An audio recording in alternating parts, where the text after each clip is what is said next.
Order! Order, I say!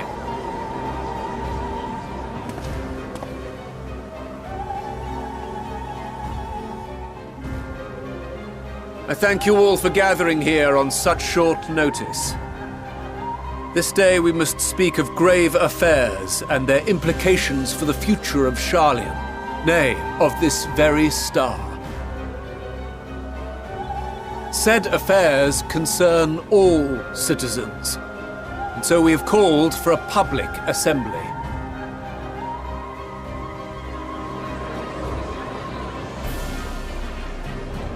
You may have heard rumors of the Telophoroi and the havoc these madmen wreak abroad. Under normal circumstances, we would pay little heed to petty disturbances outside our borders. The final days, however, are another matter altogether. For we dare not ignore these prophetic words of Eld. The End-Bearers will come, ushering chaos and calamity. The final days descend and devour the very star.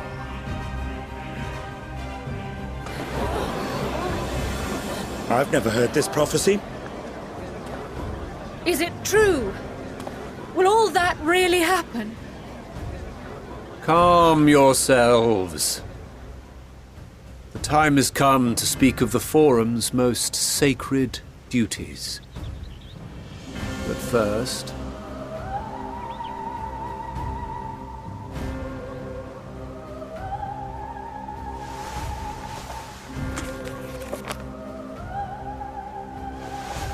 Give voice to the voiceless. Let bindings be unbound. By unanimous decree, I declare the enchantment broken.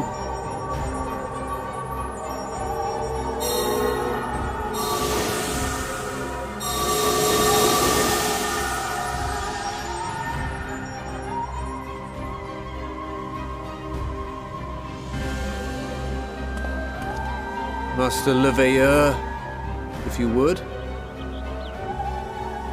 Very well.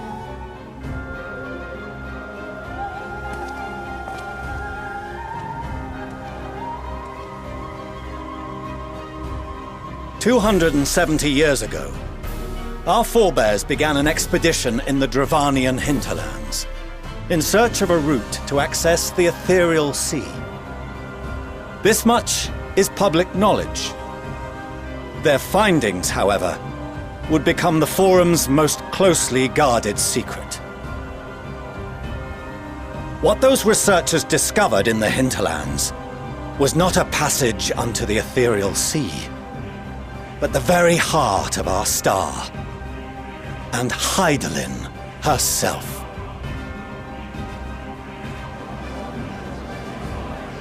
She spoke to them of a calamity that would extinguish all life, and of a means by which we might be spared.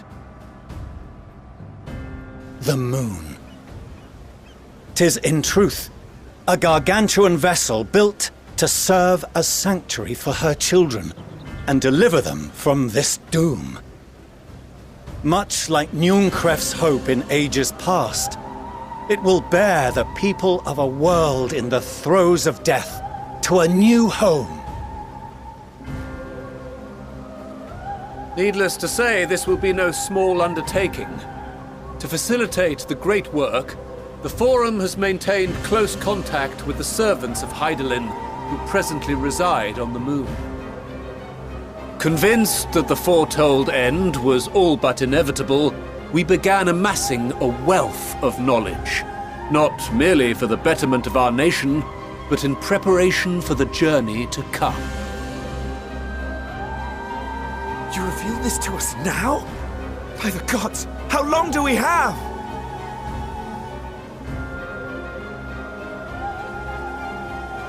While we cannot say with certainty, we believe the hour to be nigh. We received a transmission from the moon suggesting as much not long ago. Which is why we must in earnest begin preparations for the great exodus. For his impressive contributions, and the leadership he demonstrated during our withdrawal from Dravania, we have elected Master Leveilleur to oversee this initiative.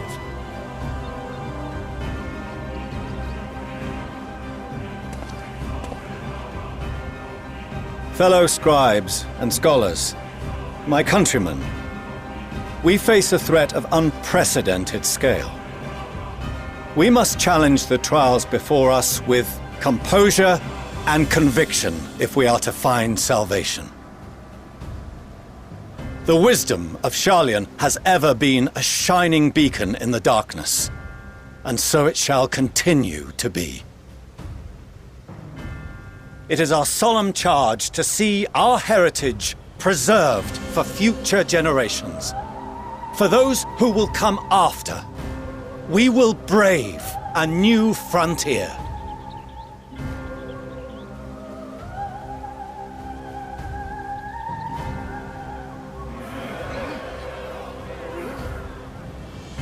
Administrative edicts will be relayed to all major institutions ere long. In the meantime, carry on with your duties. With that, I hereby call this assembly to a close.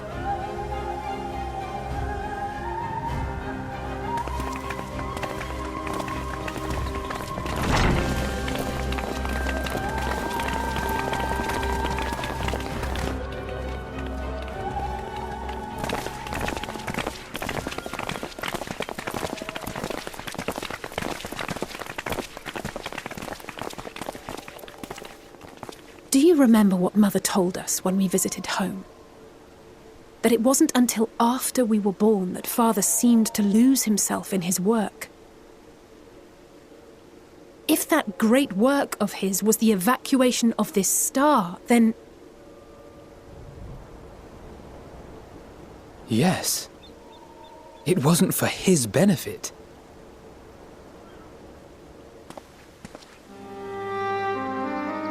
Would you mind waiting here a moment? I wish to speak with Father before we leave.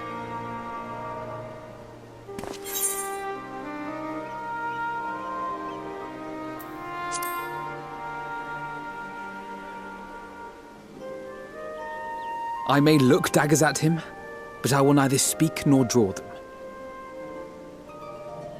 If it's all the same to you, I have a few choice words to share with Father as well.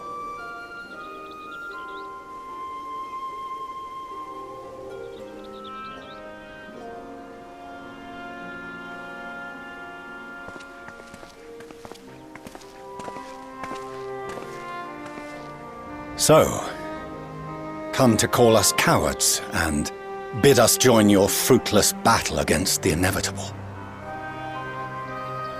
Nay, we do not object to the Forum's proposal. On the contrary, those who wish to flee have every right to do so. Urianger is cooperating with your associates on the moon to ensure that all is ready should evacuation be our only recourse. Then whatever your business, I suggest you be brief.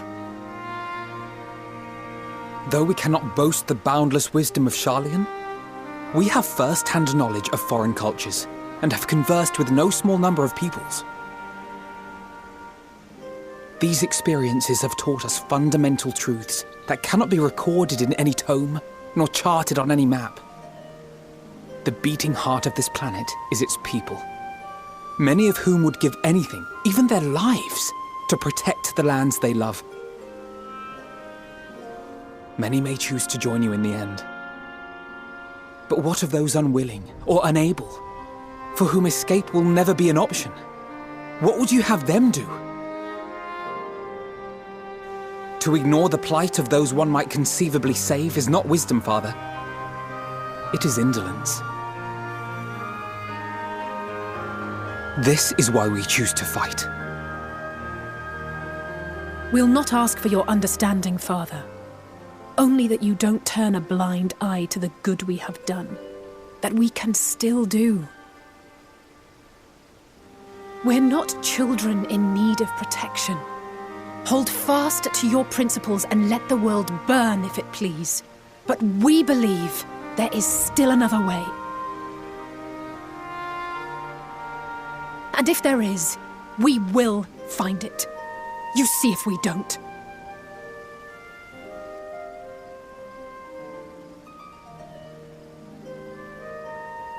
Do as you will. Just stay out of our way.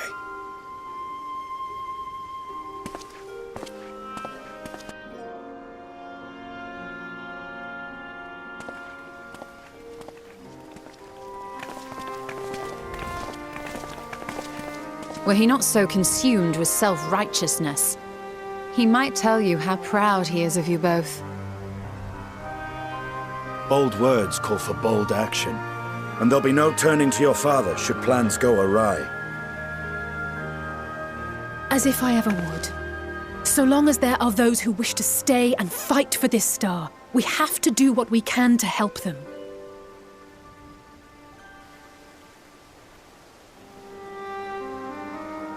And if we're to do that, we'll need to be well rested. Wouldn't you agree? And having triumphed over what we once thought to be the source of all evil, I can think of no one in greater need of at least a dozen winks.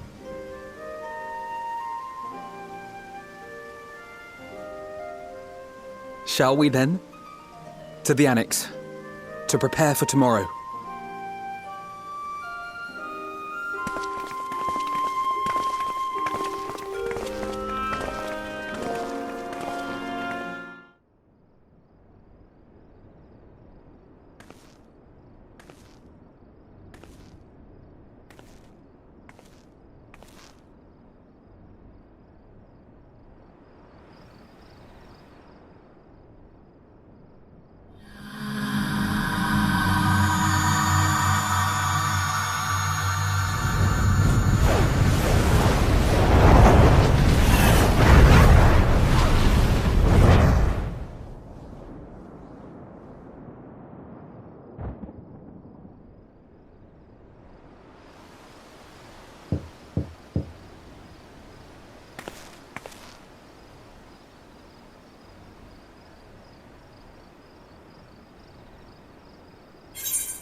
I hope I didn't wake you.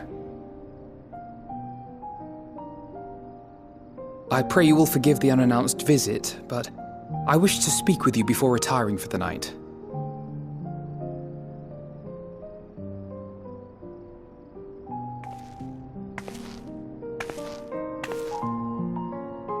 About Garlemald, and the time we spent with the people of Tertium. Dangerous though it was, I'm glad we had the opportunity to treat with Eulus and Quintus. I was worried what might happen after we were collared. If they attempted to restrain you too. If they succeeded.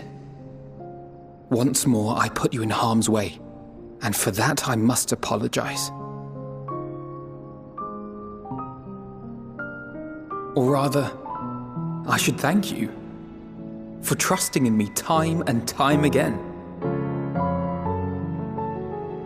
After all our journeys together, I dare say I've used every expression imaginable to convey to you my gratitude.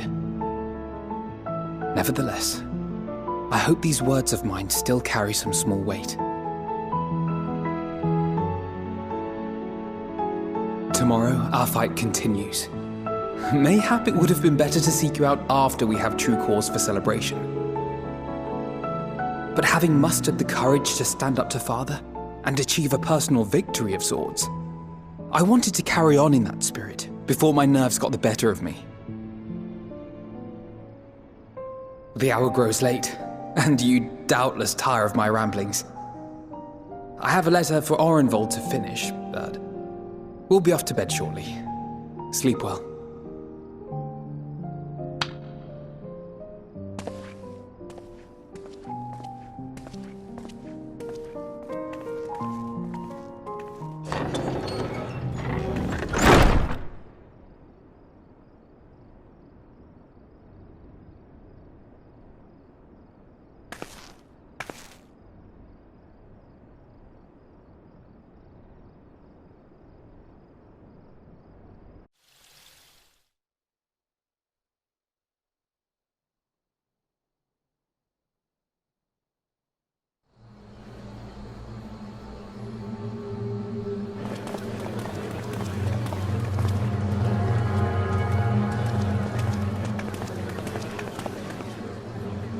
Thank the gods that tower is gone.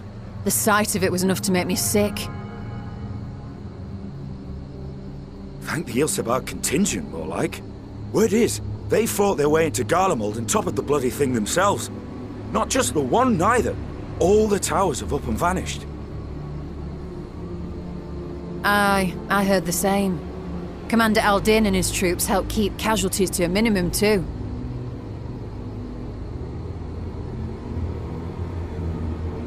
But is it true they brought back tempered Garlean soldiers? As Commander Aldin tells it, they've a treatment for that now. But don't you worry. Cured or not, they've no plans to bring them into the city proper. I see. Well, that's a relief then. I know we've brothers and sisters among the lot, but I can't say I'm eager to welcome them home.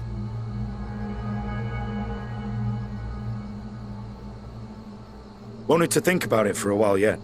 But to be looked after in Alagana for the time being.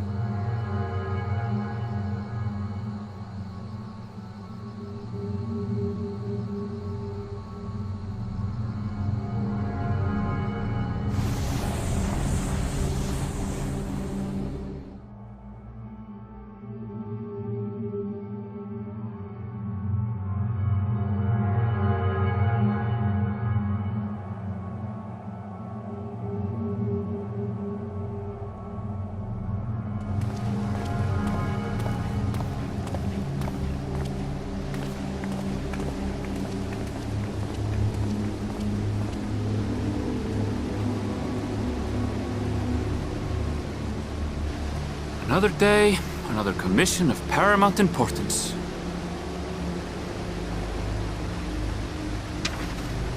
Well, what have we here?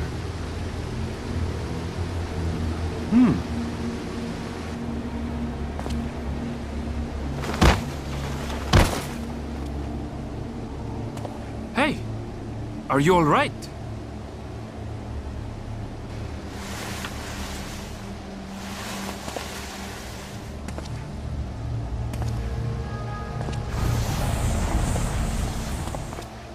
Was that?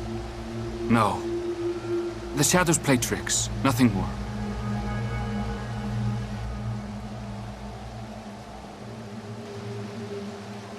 The towers are gone, and the Garlean threat is abated.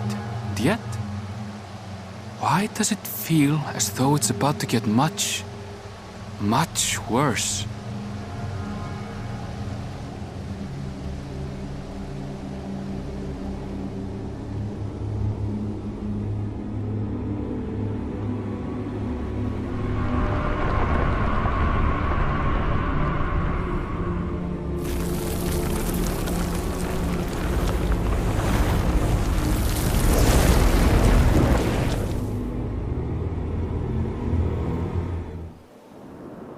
And lo, vile beasts did rise.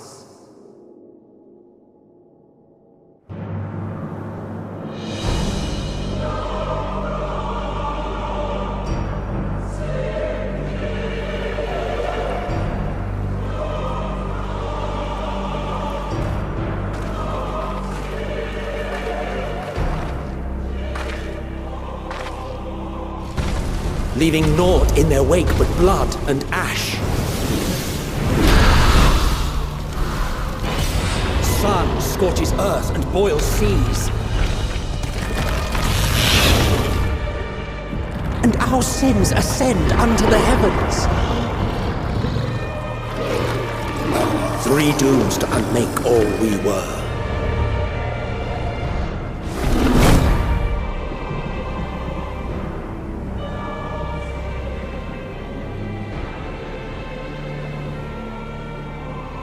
The sky burns. The final days are truly upon us. My friends, I trust you have heard the news. We have. What can you tell us of the situation, Your Excellency?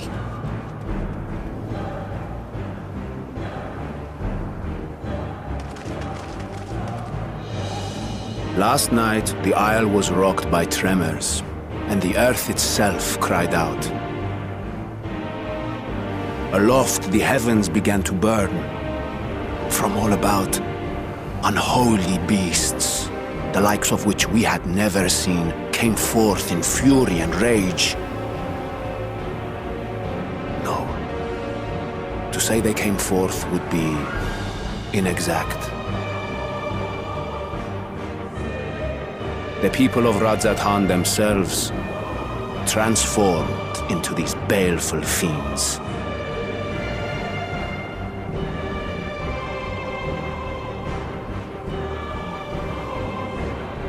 Though the phenomenon was observed throughout our lands, the first creature, the largest and most dreadful of the lot, wrought havoc upon us here in our fair city.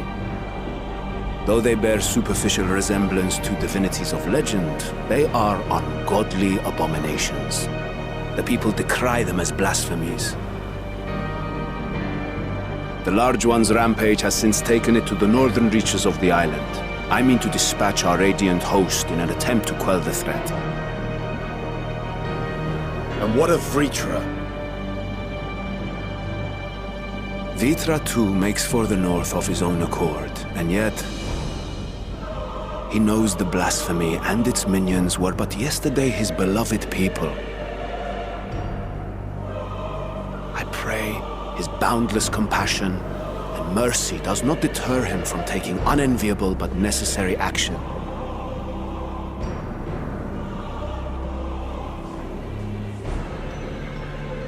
Understood. I ask that you allow us to aid you in quelling this threat. You would risk your lives to help us yet again? I have no words to express my gratitude.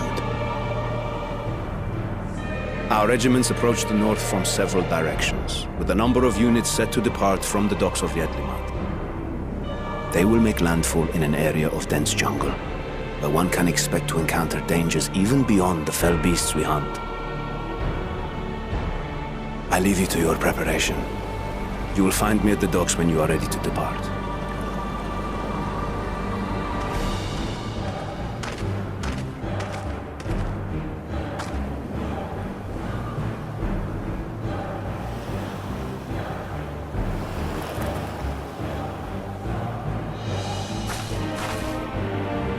We're as prepared as we'll ever be. Let's go.